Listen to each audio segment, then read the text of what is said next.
Welcome back to the channel, everybody. This is Van City Audi, and today we are doing part 2 of the Integrated Engineering Turbo Inlet dyno results. So, as per anyone can expect, you get haters on the internet. Sadly though, this time some of them were right. They pointed out that when I did my first baseline pull with all the parts as were before I did the install, that there was no airflow over the engine, through the intake, flowing over the intercooler, you name it. The hood was down, there was no fans on. It dynoed at 488 wheel horse and 470 pounds-foot. Now, when we installed everything and put the inlet in and then we dynoed it, the fans were on, so there was airflow, which could have affected the results. Now, I'm doing this channel to help people. I'm doing this channel to inform people and to try to do things that other people are curious about and may not have the means or may not simply have the time to do them. So I by no means am trying to deceive anyone or putting any information out there that's not accurate.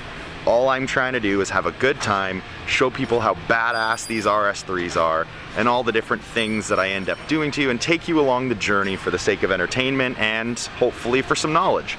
So I'm back at Evolution today. Today we're going to do it in the same circumstances that we did before. Car's gonna sit for about 20 to 30 minutes, which is what we did the first time, and we're gonna get it up on the dyno, keep the hood closed, no fans. The ambient temperature is almost exactly the same as it was last time. Now, it's not a perfect comparison by any means, but I just wanted to do my due diligence and show you guys that I'm trying my best to get you accurate information.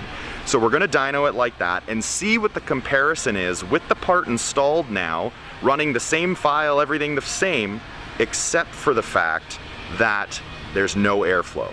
Then we're gonna let it sit, cool it down a bit, just like we did last time, pop the hood, throw on the fans, and see how much of a difference the airflow over the engine makes on the dyno. So, with any luck, it won't be a huge difference, but I have a feeling it'll be a few horsepower, few torque here and there. So, waiting for the guys to finish up their job and I'll get my RS3 in there to begin the dyno session.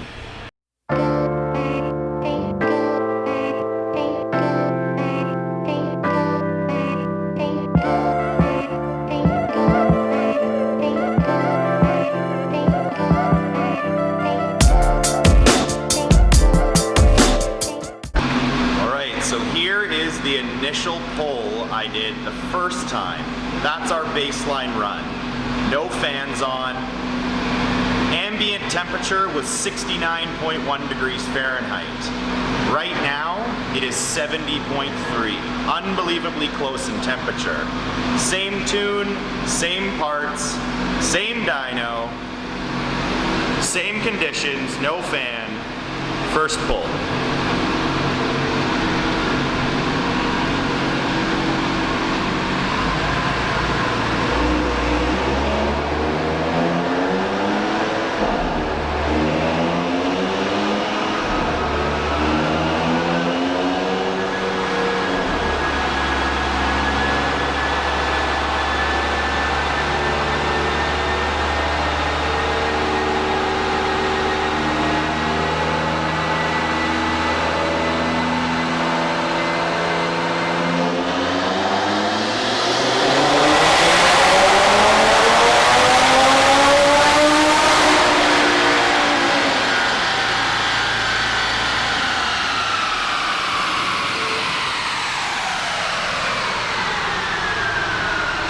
Conditions, 488 horsepower, 480 pounds-foot. So almost 5 horsepower difference and an 11 pounds-foot. All right, so there you have it. There's our first baseline run, no airflow whatsoever of the engine, hood closed, much less power. So point taken from everybody that said the engine needs air on dynos to produce as much power as it should. Sadly, the results are not as great as they were before. It looks right now like I maybe have 5 horsepower more and about 11 pounds-foot more. So we're gonna let the car cool down a bit, then we're gonna pop the hood, or we already are popping the hood, getting the fans on it, cooling it down. Once it's cooled, get it back on for another run, all the fans on, all the airflow, and see what the difference is between the figures now and the figures after. All right, second dyno. Same conditions as last time. Now air is being blown over the engine.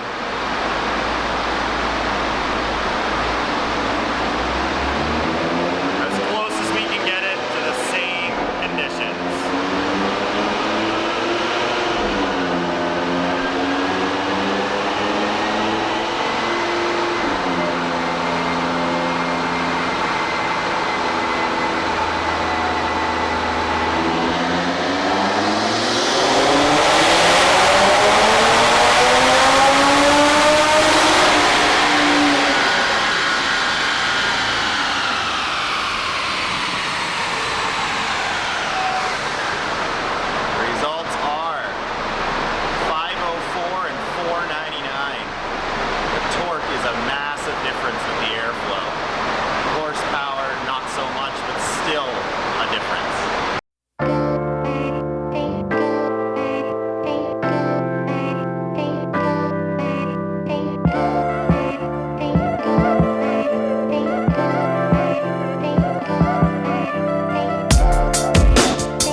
Well, everybody, there you have it. Airflow does make a difference on the dyno. I apologize to everybody earlier for my inaccurate results.